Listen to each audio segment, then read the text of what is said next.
সবাইকে স্বাগত জানাচ্ছি ক্যানসাস থেকে। আমি দাঁড়িয়ে আছি ক্যানসাস সিটি স্টেডিয়ামের সামনে। বিশ্বকাপের ভেন্যু, 3 দেশের 16টি ভেন্যুর একটি কিন্তু এই ক্যানসাস সিটি স্টেডিয়াম।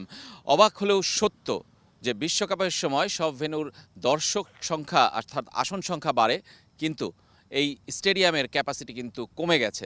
7,000 আসন সরিয়ে ফেলতে হয়েছে ফিফার নির্দেশে এবং নিয়ম মেনে। এখন 69,000 দর্শক এই মাঠে কিন্তু খেলা দেখতে পারবে।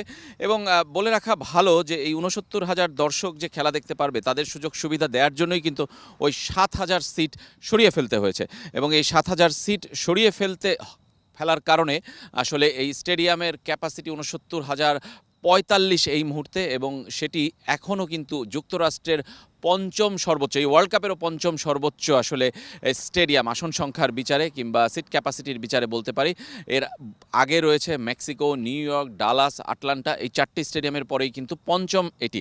এবং এই স্পোর্টস কমপ্লেক্সটি আসলে কিন্তু অসাধারণ, মানে আপনাকে না দেখালে বোঝানো যাবে না যে আসলে কত সুন্দর এই স্পোর্টস কমপ্লেক্সটি হতে পারে। Harry S Truman sports complex এটি। এবং এই ক্যানসাস সিটি স্টেডিয়াম, যেটি অ্যারোহেড স্টেডিয়াম নামে পরিচিত, অ্যারোহেড স্পন্সর, কিন্তু ফিফার নিয়ম অনুযায়ী কোনো স্পন্সরের নাম রাখা যাবে না। আর পাশেই কিন্তু রয়েছে যে কাফম্যান স্টেডিয়াম, একটি বেসবলের জন্য আর একটি আমেরিকান ফুটবলের জন্য, অর্থাৎ যেটাকে আমরা রাগবির মতো বলে থাকি কিংবা রাগবির কাছাকাছি আমেরিকান ফুটবল, সেই ফুটবলের জন্যই কিন্তু এই ক্যানসাস সিটি স্টেডিয়াম, যেটি অ্যারোহেড স্টেডিয়াম, আমি আবারও বলছি।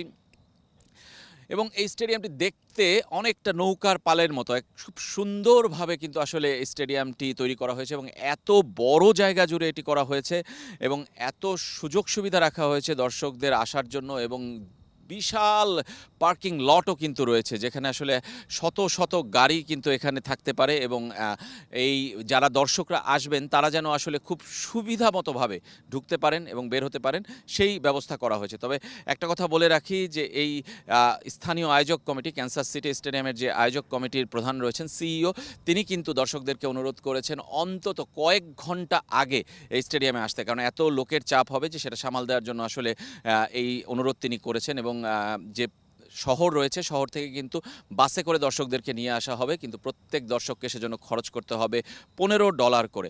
এছাড়া ভিতরে স্টেডিয়ামের আরও বেশ কিছু পরিবর্তন আনা হয়েছে। যে ক্যানসাস সিটি শেপস, যারা আসলে আমেরিকান সকার টিম, যাদের এই স্টেডিয়ামটি হোম ভেন্যু, যাদের, তারা কিন্তু এই স্টেডিয়ামটি ব্যবহার করত এবং তাদের ড্রেসিং রুমে পরিবর্তন আনা হয়েছে, টানেল তৈরি করা হয়েছে ফুটবলারদের বের হওয়ার জন্য, এবং নানা আরও নতুন অঙ্গসজ্জা কিন্তু আসলে যোগ হয়েছে এই ক্যানসাস সিটি স্টেডিয়ামে, যেটার শুরুটা হবে কিন্তু আর্জেন্টিনা আলজেরিয়া ম্যাচ দিয়ে। এবং যেটা আমরা বলছি যে এই ভেন্যুরও যাত্রা শুরু হচ্ছে এই ম্যাচ দিয়ে, এবং 6টি ম্যাচ কিন্তু হবে।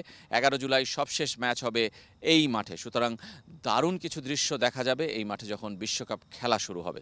কোলগেট ম্যাক্স ফ্রেশে আছে আইসি কুলিং ক্রিস্টালস, যা দেয় ম্যাক্সিমাম ফ্রেশনেস সহ কোলগেট ম্যাক্স ফ্রেশ।